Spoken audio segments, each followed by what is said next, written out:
Hello and welcome to Continental Prime here on News Central Television, coming to you live from Lagos, Nigeria. The headlines. Drone strike kills 17 in Ethiopia's Tigray region. Mali government urges nationwide protest against ECOWAS. Rwanda to continue onslaught against militants in Mozambique. Details in a bit.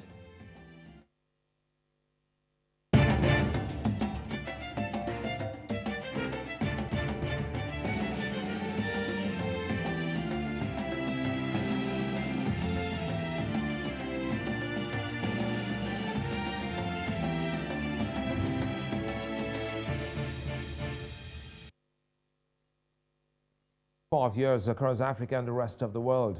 This is Continental Prime. I'm Sulaiman. Aledeh. The news begins in southern Africa, where prosecutors in South Africa have charged the man accused of starting the fire that gutted parts of South Africa's parliament building with terrorism on Tuesday. The 49-year-old was already facing 5 charges, including arson, theft, and housebreaking, when the terrorism charge was added during his bail application in the Cape Town Magistrates Court. According to a court document seen by the AFP news agency, the accuser is guilty of contravening the provisions of the law, the protection of constitutional democracy against terrorists and related activities. He was arrested on parliamentary grounds after the fire broke out last Sunday. The prosecution said the additional charge of terrorism was added because he had also been caught with an explosive device. It was absolutely impossible for ourselves to arrange an expert only today in court for our client to be assessed.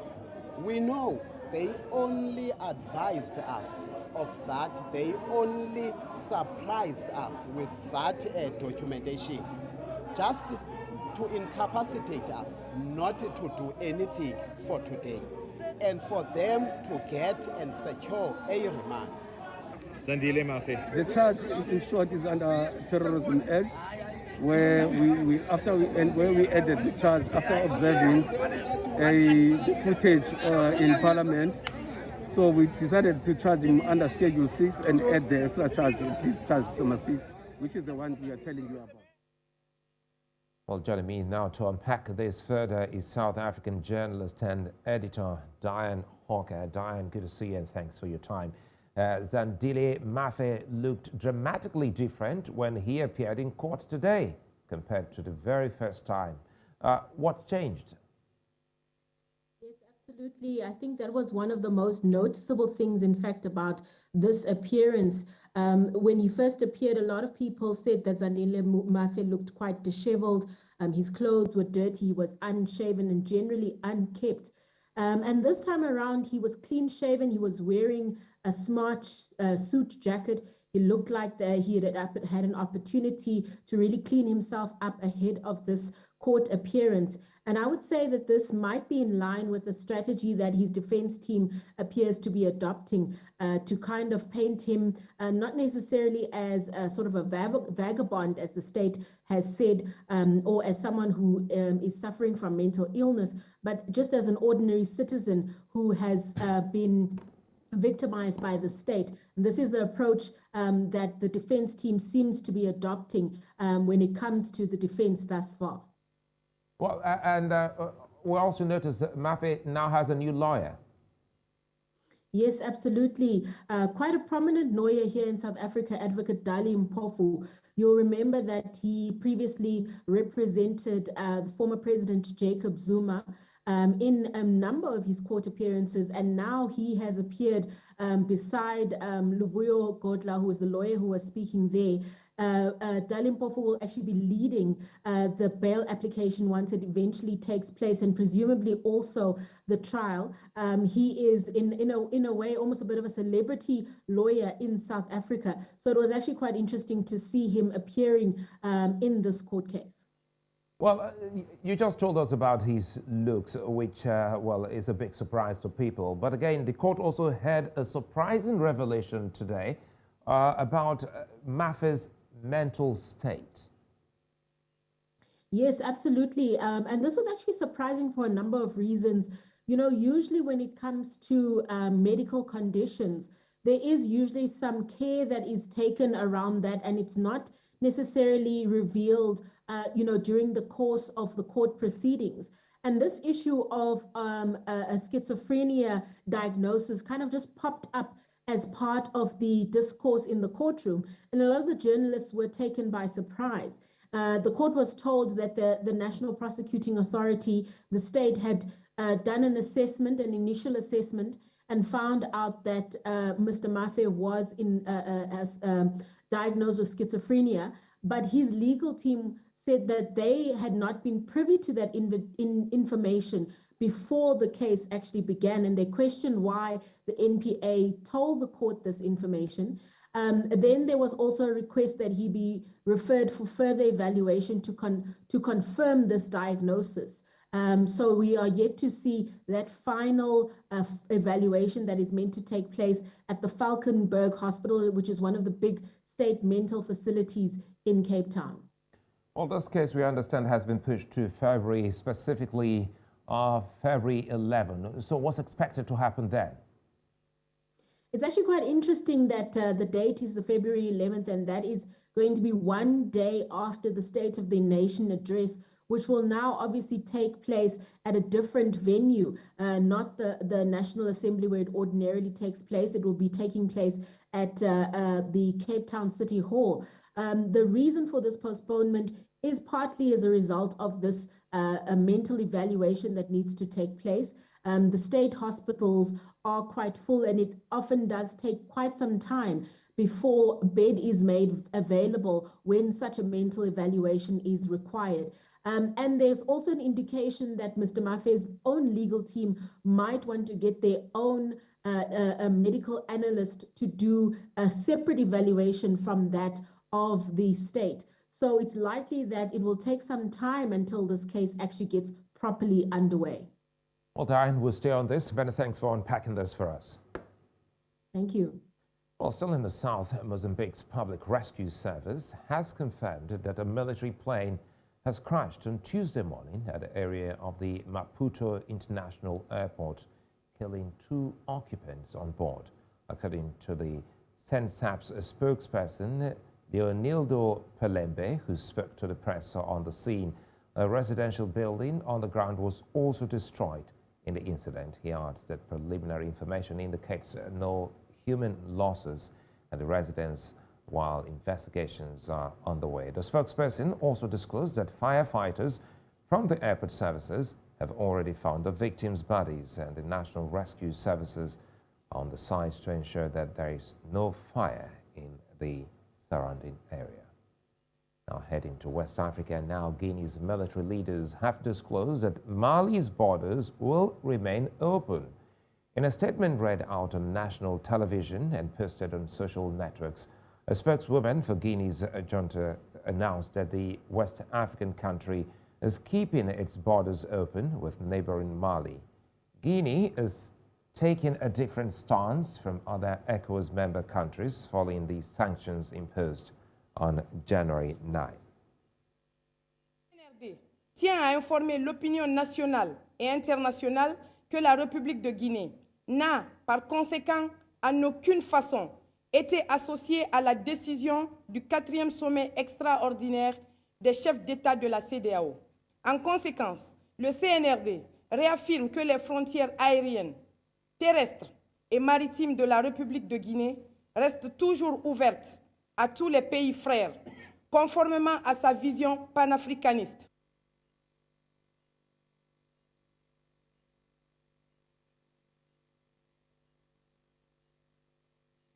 Leaders from the Economic Community of West African States, ECOWAS, on Sunday agreed to shut up borders with Mali and imposed a trade embargo. In his remark, Colonel Assimi Goïta noted that despite the regrets on the inhumane and illegal nature of the decisions, Mali remained open to dialogue with the West African bloc to find a consensus. Je dois vous dire que même si nous regrettons le caractère illégitime, illégal et inhumain de certaines décisions, le Mali reste ouvert au dialogue avec la CEDEAO pour trouver un consensus entre les intérêts supérieurs du peuple malien et le respect des principes fondamentaux de l'organisation. Notre engagement pour un retour à l'ordre constitutionnel normal, apaisé et sécurisé n'a jamais failli.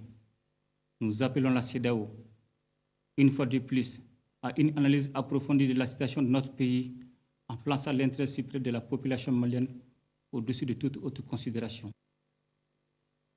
In the meantime, Mali's government has called for nationwide demonstrations against stringent sanctions imposed by the Economic Community of West African States over delayed elections. The Sahel States interim government stated on Monday night that these sanctions, including border closures and a trade embargo, are extreme and urged the entire population and diaspora to demonstrate against them on Friday. Now, still in the region, the national leader of the All Progressives Congress, APC, Bola Tinubu, has informed President Muhammadu Buhari of his 2023 presidential election in Nigeria. He said becoming Nigeria's president has been a lifelong ambition for him. He added that as a Democrat, President Buhari did not discourage him from contesting the presidency from the platform of the governing APC. Earlier, a public affairs analyst, Hakeem Adeleke, spoke to us on this developing story. Something that is something that is expected. Everybody knows that at every point in time in this country that Asiwaju Ahmed Tinubu should showcase himself that he wants to run as a president. But by and large, this should be a clarion call for the youth of this country, because if you look at the people at the corridors of power from time immemorial, it is the same set of cabals, you know. But looking at the current scenario that we find ourselves in this country, where the current president's age is not very favorable vis-a-vis what he planned to do for this country. And jumping from that age bracket to another set of age brackets of Tinubu is not something that is very, very encouraging. I would have expected that Bola Ahmed Tinubu will have featured one of the youths from some of those people that he has nurtured to contest for the post of presidency. Well, it looks like the trip to the presidency in Nigeria is, well, an open and one for all in the ruling party.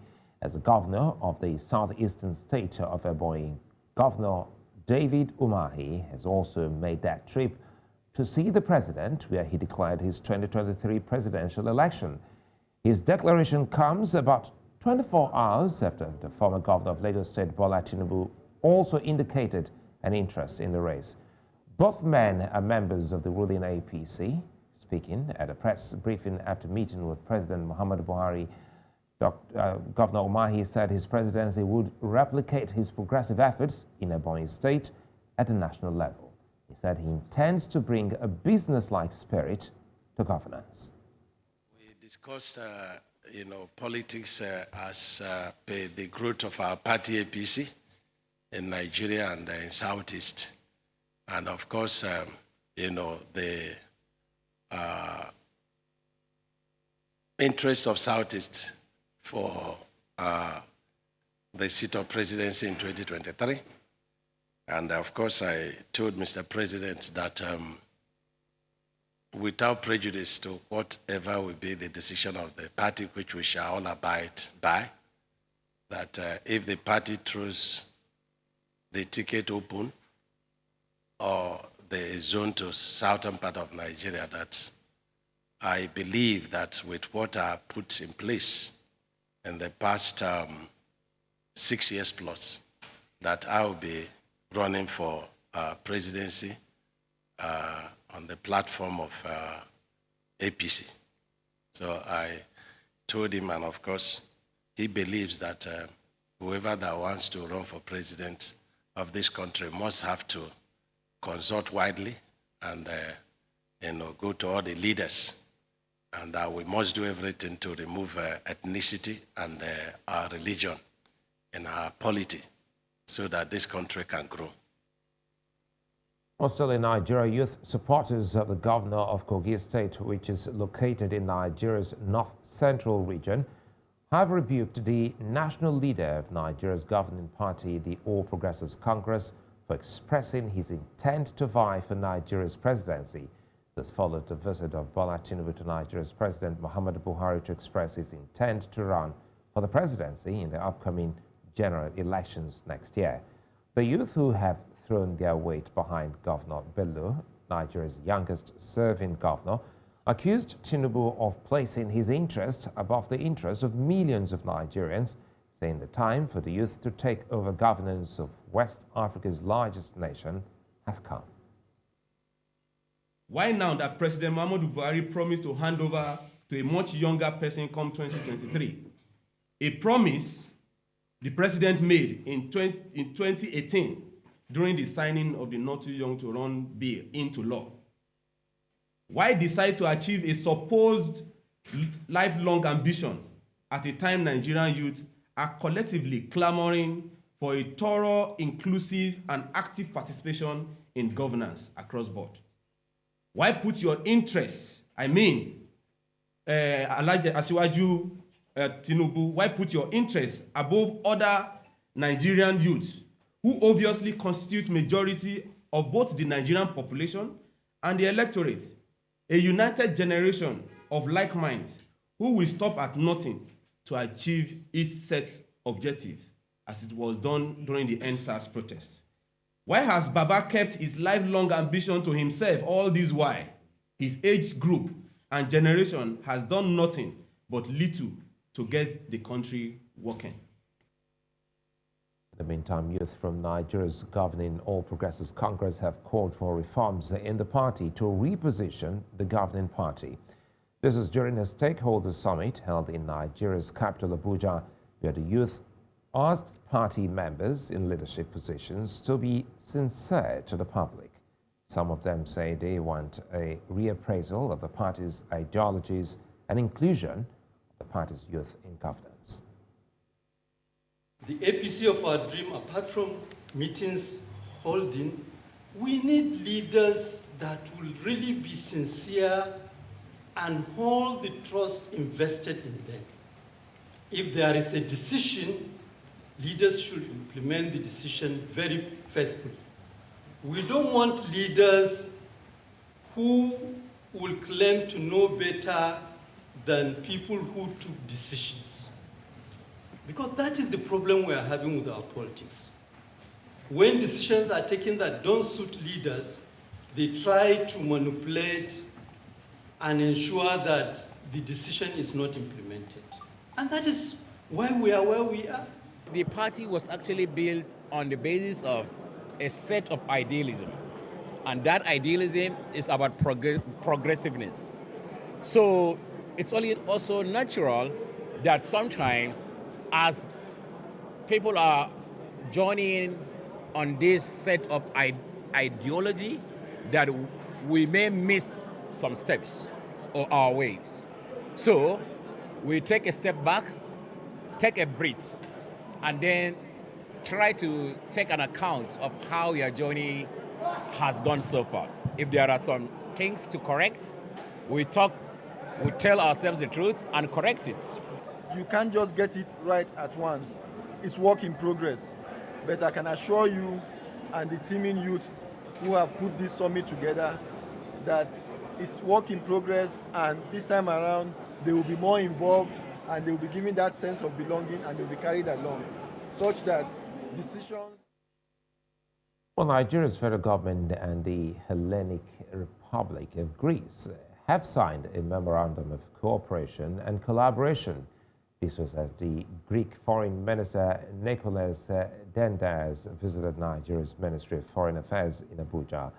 Dendias says the Greek government is ready to help Nigeria boost its maritime security and help train Nigerian security cadets. Nigeria's Minister of Foreign Affairs Geoffrey Onyema also told journalists that several areas of cooperation and collaboration were discussed. The MOU was signed to institutionalize cooperation between both countries. The Greek government has also declared its support for Nigeria in our challenges with insurgency and terrorism, acknowledging terrorism as a global challenge and appreciating that whatever terrorism we face here is also a challenge that will be faced all over the world, and committed to support us in any way possible in this context. And, you know, in a multilateral world, we've also talked about greater cooperation in the multilateral area, in the United Nations and other multilateral organizations. The Memorandum of Understanding that we have signed is with a view to institutionalize this cooperation, and which we absolutely hope to do going forward. It's multi-sectoral, so there are different sectors involved, but the two ministries of Foreign Affairs will coordinate and look to see and to shepherd this very important partnership together along. Greece is you know, a strong economy in the global scheme of things, and we consider it to be a great benefit and advantage for our country to be able to count Greece as a partner. On issues of maritime security, we'll be very happy to train Nigerian officers in our maritime training center. We believe it's one of the best in the world. But also we invite Nigerian cadets to come and study in Greek military schools. We consider this as a contribution to issues of security in the sub-Saharan Africa, which I believe is a common challenge, not just a challenge for the countries of the region. Another common challenge is the pandemic. Thank you, Your Excellency, for so graciously accepting our donation.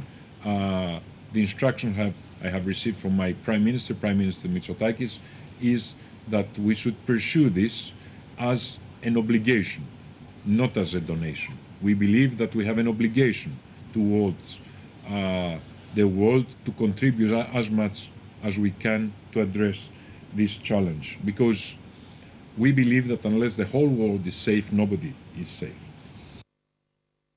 We'll move to the east of the continent, where we understand that a drone strike has hit a flour mill in Ethiopia's northern Tigray region, killing at least 17 people.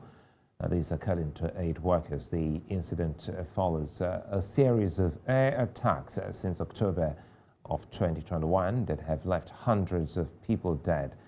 Just last week, at least 58 people died when several airstrikes hit a school that was turned into an internally displaced people's center in Dendebet town in northwest Tigray. The latest incident occurred in the vicinity of May Sebri and on Monday, according to two people who declined to be identified because they are not authorized to comment publicly.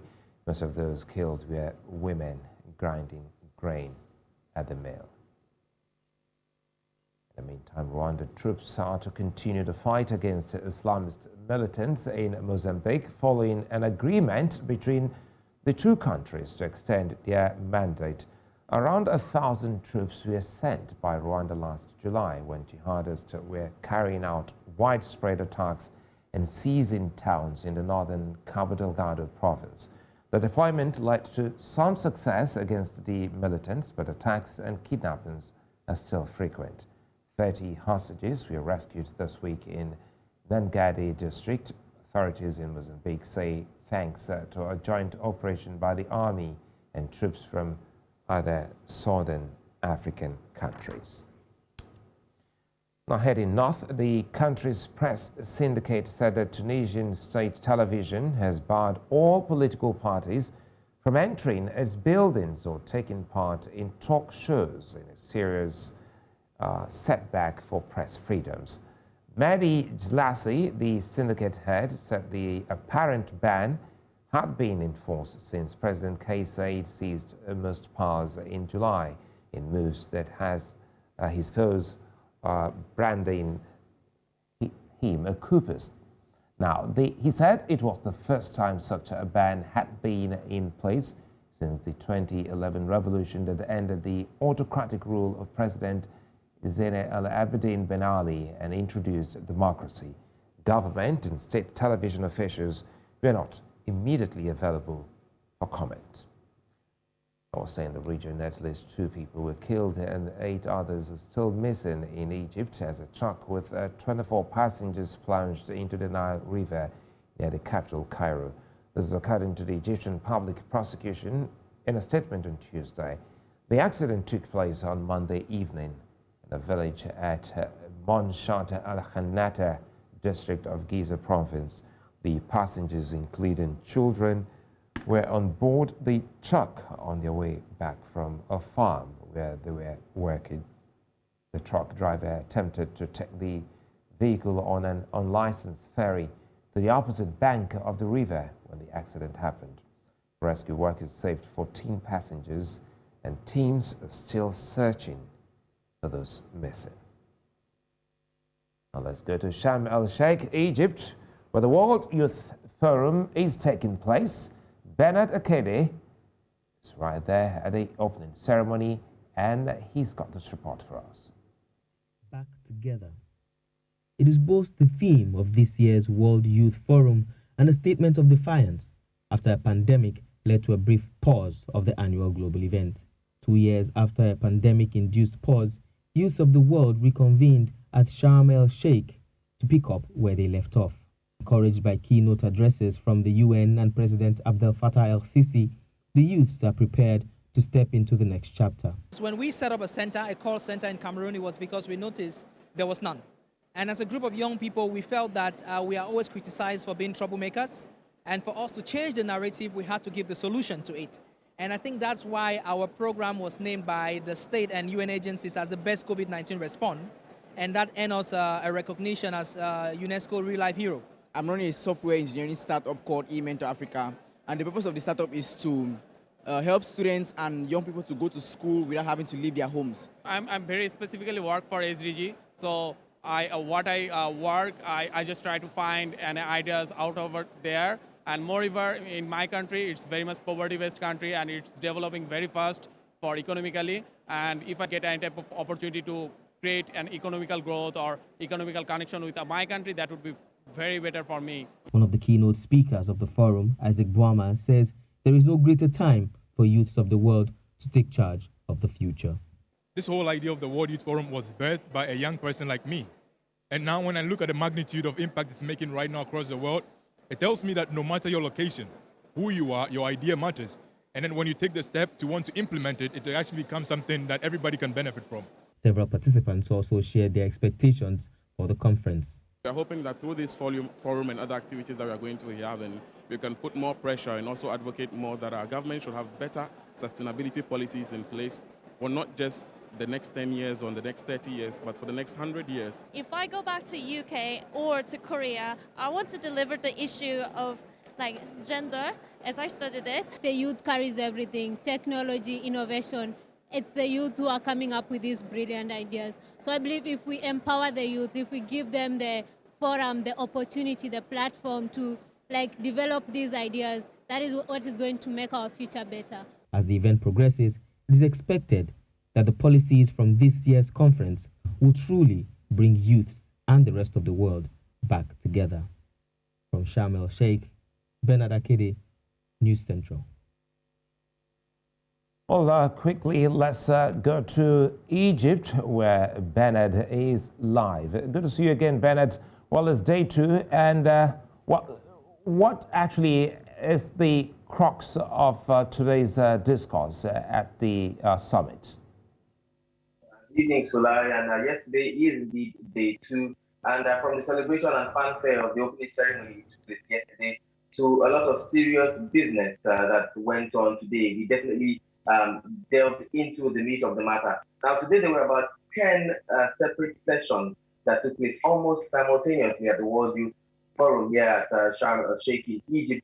And these sessions largely had conversations that furthered around serious salient issues affecting all countries of the world in a post COVID era. I'll try and read out some of them and be as quick as I can, because it was indeed a very, very long day from morning till this evening. Now, largely the first session, which began at about 10 a.m. local time there in Egypt, was a continuation from COP26, which took place sometime last year in Glasgow, Scotland. And it was termed from Glasgow to Sharm el Sheikh. There were about 13 speakers who lent their voices to this particular conversation. And these speakers included, one of them was the Vice President of Egypt here, and of course there was also a representative of the U.S. Special Presidential Envoy from climate change. I'm talking about Senator John Kerry from the United States.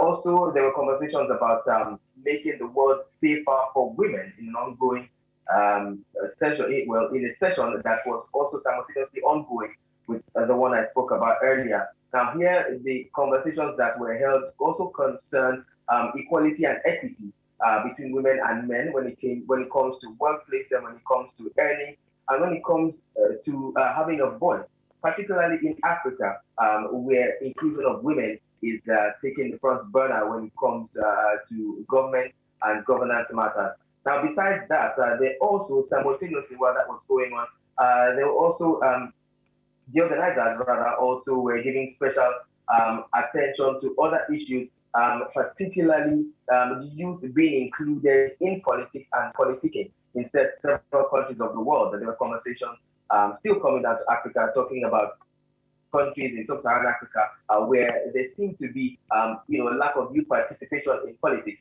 and it was advised and youth were encouraged as well to take active part in politics and politicking. Now, if Africa be the youngest continent, or the continent with the youngest population as we know it geographically, then the young people should actually take charge when it comes to politics and politicking. But I think most importantly, and the high point of today's program would definitely have been the United Nations Human Rights Council, that's the UNHCR, where several policies, were deliberated upon, and a lot of people threw in their voices concerning what should be and what should be changed.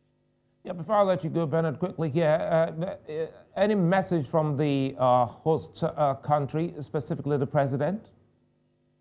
Well, yes, the president, really threw in his weight today, unlike yesterday, where he spoke for a very short period, welcoming the youth and all participants. Today, he moved almost from one session to the other as quickly and as much as he could. Now, he basically was encouraging Africa and Africans to take charge of Africa and to take charge of Africans.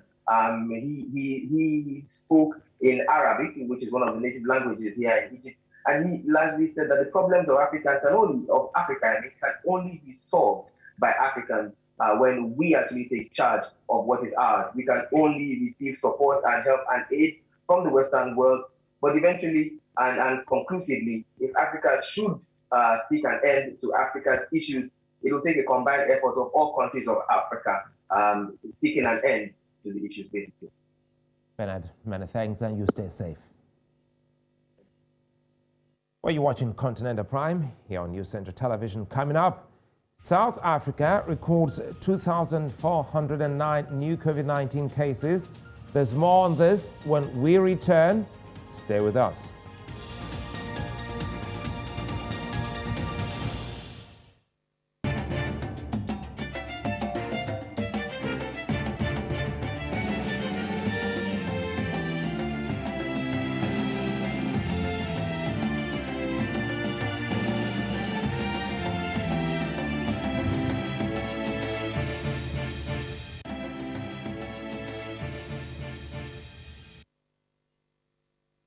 Well, if you just joined us, you're welcome. You're watching Continental Prime here on News Central Television, coming to you live from Nigeria's economic capital, Lagos.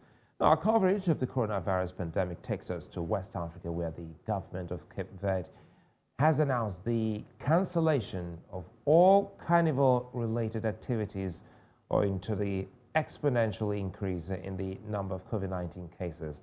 The announcement was made by the Minister of Internal Affairs, Paulo Rocha, at a press conference on the epidemiological situation in the country. According to Rocha, the decision aims to preserve the response capacity of the national health system.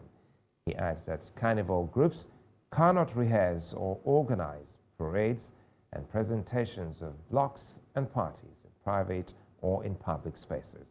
As of Monday, Cape Verde has reported 50,959 positive cases and 364 deaths. Over 1 million South African teenagers have received COVID-19 vaccine ahead of school reopening in Southern Africa. According to the Health Department of Statistics, a total of 1 million vaccines had been administered on Monday afternoon. The department says 545,233 were females and 461,811 were males. The country has recorded a 14% positivity rate, with 2,409 new cases recorded in the past 24 hours, while the death toll since the start of the pandemic stands at 92,530.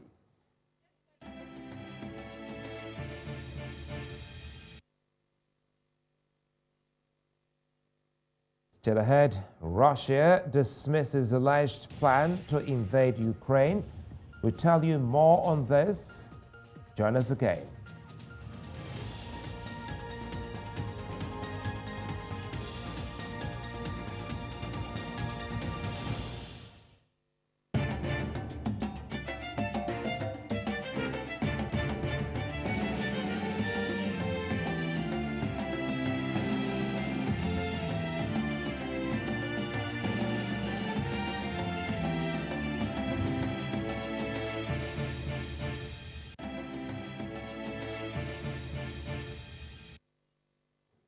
Now, Russian Deputy Foreign Minister Sergei Ryabkov has dismissed reports that Moscow intends to invade Ukraine. During negotiations with the United States Deputy Secretary of State Wendy Sherman in Geneva, he remarked, as the two sides agreed to more efforts to keep tensions from turning into a full-blown confrontation. After more than 7 hours of negotiations in Geneva, the Russian and U.S. officials both offered to keep talking, as there was no sign of a breakthrough. Мы объяснили коллегам, что никаких планов, намерений напасть в кавычках на Украину у нас нет и быть не может. Разговор был сложным, долгим, очень профессиональным, глубоким, конкретным. Мы призываем Соединенные Штаты Америки к максимальной ответственности в нынешний момент. Риски, связанные с возможным усилением конфронтации, недооценивать нельзя. Я уже сказал, главные вопросы подвешены, и мы не видим, что с американской стороны есть понимание императивности их решения в устраивающем нас ключе. Результатов не даст. Вот это попытки выдвинуть ультиматум, вот это попытки шантажа и запугивания, если хотите. Я понимаю, что кроме санкций и шантажа в арсенале современной внешней политики Запада мало что осталось. Утрачивается даже... According to the state-controlled utility Kenya Power, the power supply has been restored in most of Kenya, which experienced a nationwide outage after a high-voltage transmission line connecting the capital broke. The company reported a blackout occurred earlier today after towers supporting a high-voltage power line connecting the capital to the Kambere hydroelectric dam had collapsed. A company spokesperson confirmed the outage was nationwide. However, Kenya Power said electricity had been restored in Nairobi, West Kenya, North and Central Rift, and South Nyanza. This is the third outage the country has had in 2 years due to great collapse. Let's now join Tululokwe Adilero Balogun for the rest of the day's business news.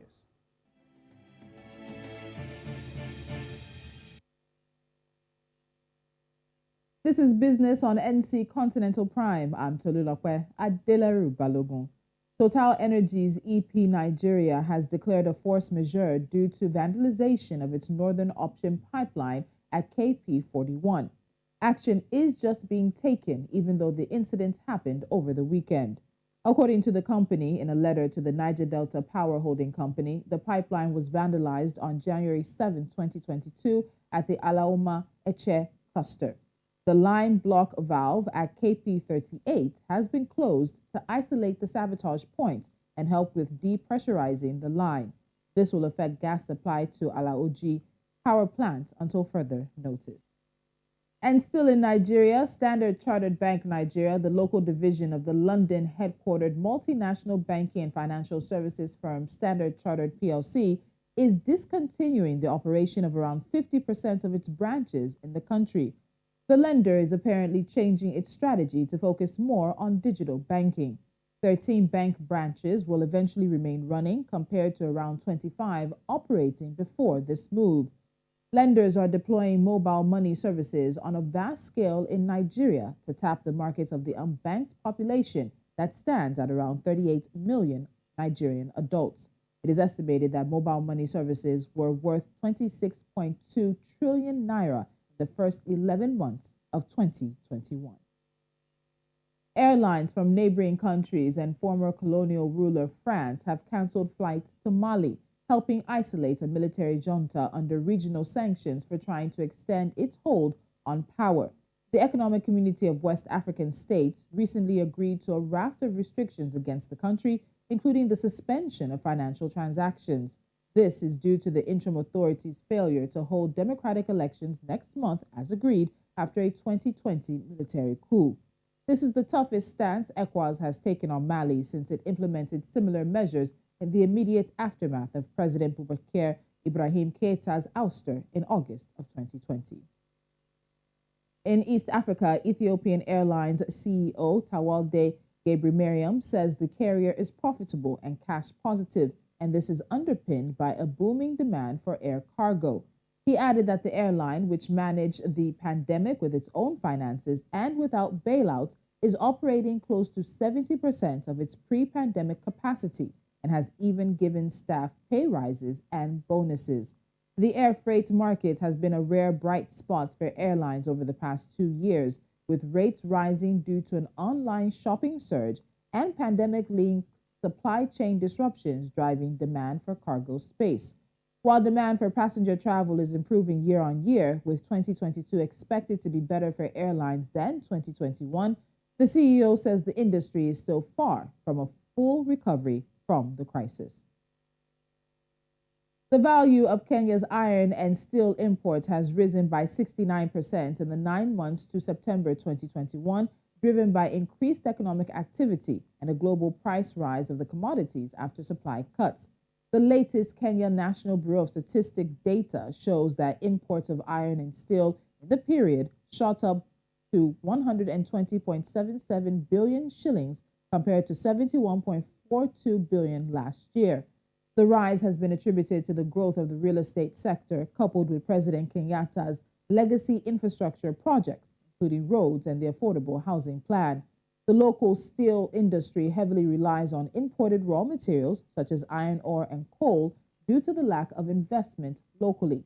According to the Trade Ministry, the local deposits of such minerals are yet to attract commercial interest. And finally, gold prices rose on Tuesday, supported by a weaker U.S. dollar and Treasury yields as traders await December inflation data and possible interest rate hikes. Spot gold rose 0.3% to $1,805 per ounce. U.S. gold futures were up 0.4% to $1,805. The yield on 10-year Treasury notes inched away from an almost 2-year high to 1.778% from 1.808%. Gold is considered a hedge against high inflation, but the metal is highly sensitive to rising U.S. interest rates, which increase the opportunity cost of holding non-yielding bullion. And that's the business we have for you on NC Continental Prime. I'm Tolulokwe Adeleru Balogun. There's more news coming your way.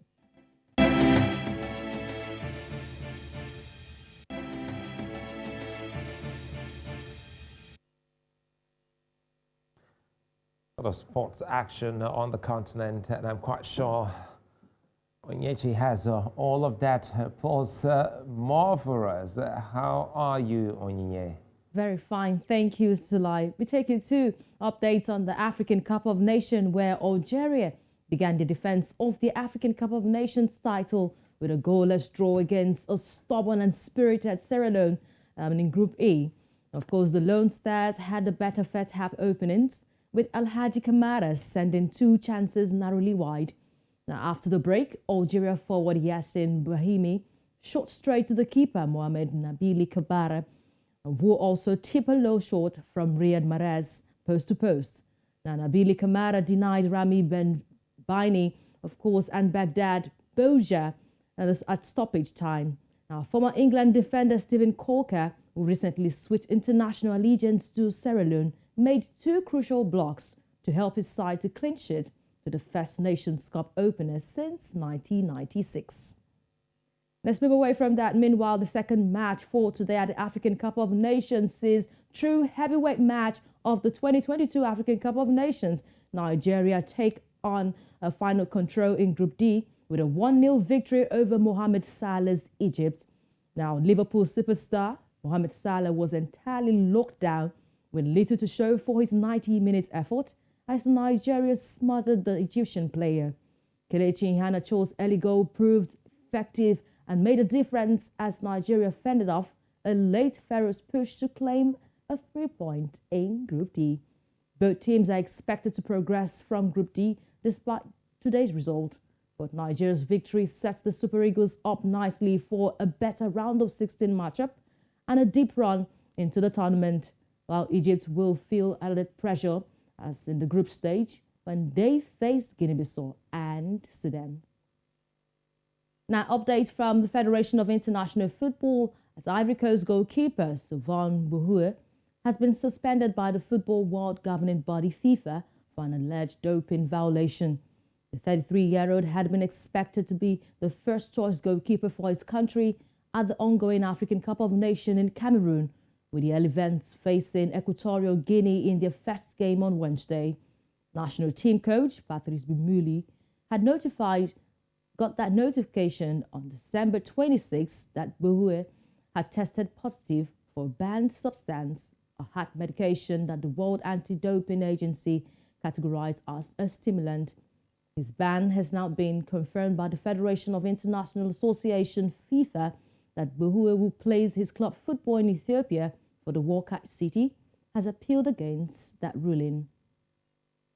Now, the medical team that treated Usman Koulibaly after the Wakra defender suffered a heart attack on the pitch on Saturday received a guard of honor before Monday's rescheduled fixture in Qatar Stars League, the match against Al Rayyan. The 31-year-old Mali international collapsed just before halftime and was treated by the medics for the Qatar Hepmad Hospital, who were assisted by Al Wakra and Al Rayyan's own medical staff. They collapsed on the turf at the Al Gharafa Stadium before medical and ambulance staff evacuated him. The match was abandoned following the incident. Finally, in the world of sport, we take you to the world of tennis, where Tunisia's Anjou delivered a stellar performance in the first round of the Sydney Classics, with the number 7 seed Jabeur defeating wildcard Asra Shama 6-1, 6-3 in 58 minutes. Jabeur was playing her first match of the season after testing positive for COVID-19 last month. From a breathtaking backhand down the line to some perfect drop starts, the world number 10 was in full flow. After saving 2 break points in the first game, Jabeur dropped just 9 points and served that didn't break a point in that match in Sydney. So a great one for Anjou there. That's where we call it a wrap on Sport Update. I am Onyechi Obaro. Back to you, Salai, for the rest of the news updates. Thanks, Onyechi. Now, today on entertainment, Nigerian singers Kiz Daniel and one they call link up in the studio, and comedian Igodai dedicates his Peace Award to NSAS victims. And on the international scene, we just might have another versus battle coming up. Mark Nsime is here with the details.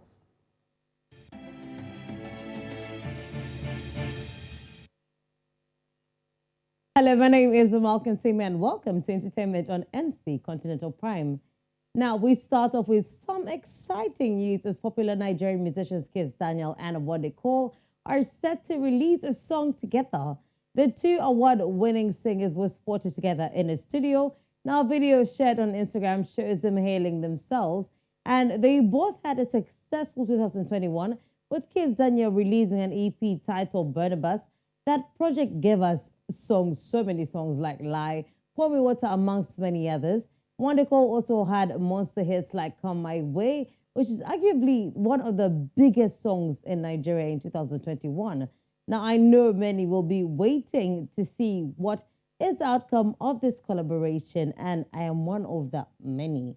Now, moving on, popular Nigerian comedian Francis Agoda, popularly known as Agoda, has dedicated his United Nations Eminent Global Peace Advocate appointment and award to victims of the End SARS protests, which shook the nation, honestly, in October 2020.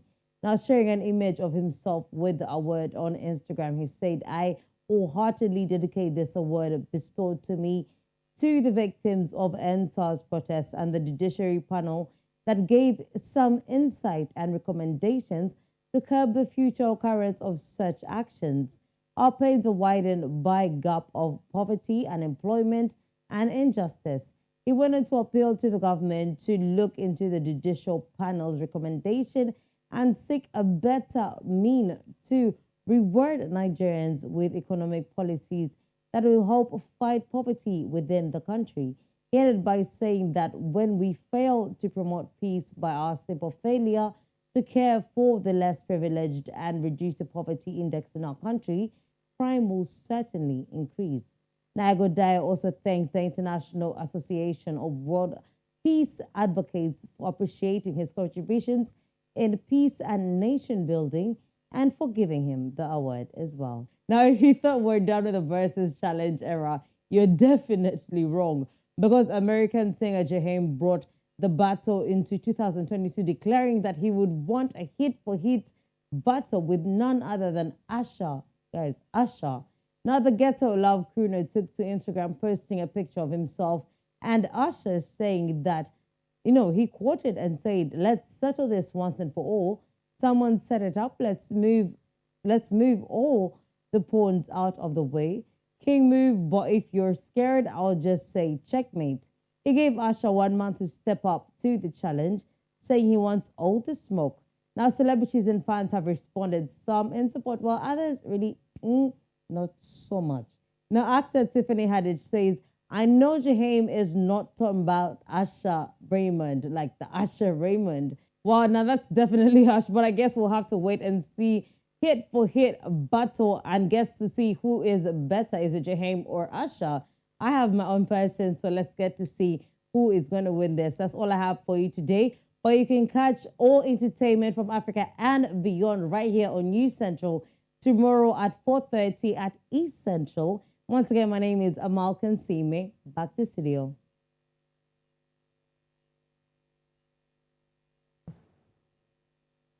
Thanks, Amal. Now let's go to our weather desk to see what the weather is like on the continent.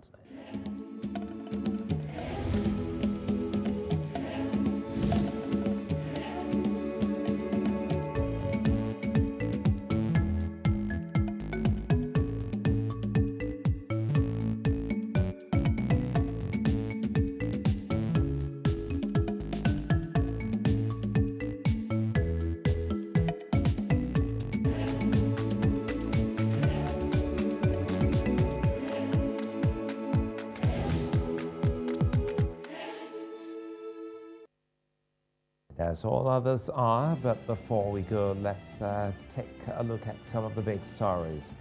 A drone strike has killed 17 in Ethiopia's Tigray region. Mali's government has urged a nationwide protest against ECOWAS and Rwanda to continue its onslaught against militants in Mozambique. To follow us on social media, we are at News Central TV. You can also download our mobile app on App Store and Play Store. You can also watch News Central live on Star Times Channel 274, Vision 247, Avio TV, Free TV, and YouTube. I'm Sulaiman. Aledeh, many thanks for watching.